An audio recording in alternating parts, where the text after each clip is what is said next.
மாதத்தில் 5 நாட்கள் தொகுதி முழுவதும் சுற்றி வந்து உங்கள் குறைகளை கேட்டறிந்து பணியாற்றுவேன் என நாங்குநேரி தொகுதி அமமுக வேட்பாளர் ஆர் இசக்கிமுத்து தெரிவித்திருக்கிறார். திருநெல்வேலி மாவட்டம் நாங்குநேரி தொகுதியில் அம்மா மக்கள் முன்னேற்ற கழகத்தின் சார்பில் போட்டியிடும் வேட்பாளர் இசக்கிமுத்து தனது ஆதரவாளர்களுடன் தீவிர வாக்கு சேகரிப்பில் ஈடுபட்டார். அப்போது பொதுமக்களிடையே உரையாற்றிய அவர், இளைஞர்கள் மற்றும் பெண்களுக்கு தேவையான வேலைவாய்ப்பு வசதிகளை இந்த தொகுதியிலேயே ஏற்படுத்தி தருவதோடு தொழில் முனைவோருக்கு தேவையான நிதி உதவிகளை அரசு மூலம் பெற்று தருவேன் என உறுதியளித்தார். இதில் கூட்டணி கட்சி நிர்வாகிகள் மற்றும் தொண்டர்கள் என ஏராளமானோர் கலந்து கொண்டனர்.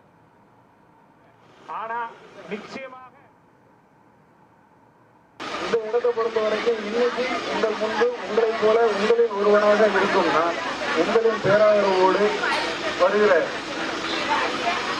4ஆம் தேதிக்கு பிறகு உங்களின் குரலாக நான் சட்டசபையில் ஒழிப்பேன் என்று கூறி நம்மளுடைய இளைஞர்கள் பெரியவர்கள் இங்க வேலை வாய்ப்பும் தொழில் வசதியும் சரியான முறையில இல்லை என்ற சூழ்நிலையில நிறைய பேர் வெளியில இருக்கிறாங்க, வெளியில தொழில்களை பண்ணிட்டு இருக்காங்க வெளியூர்ல.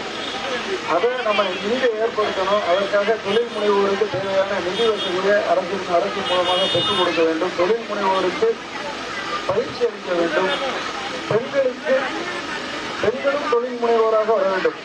அதாவது அம்மா அவர்கள் அவங்களுடைய திட்டங்கள் எல்லாமே பெண்களை மையமாக வச்சுதான் கொண்டு வந்திருந்தாங்க. இதுக்கு முன்னால் அவங்களுக்கு தெரிஞ்சிருக்கும். பெண்கள் உயர்ந்தால் இந்த நாடு உயரும். அதுதான் உண்மை.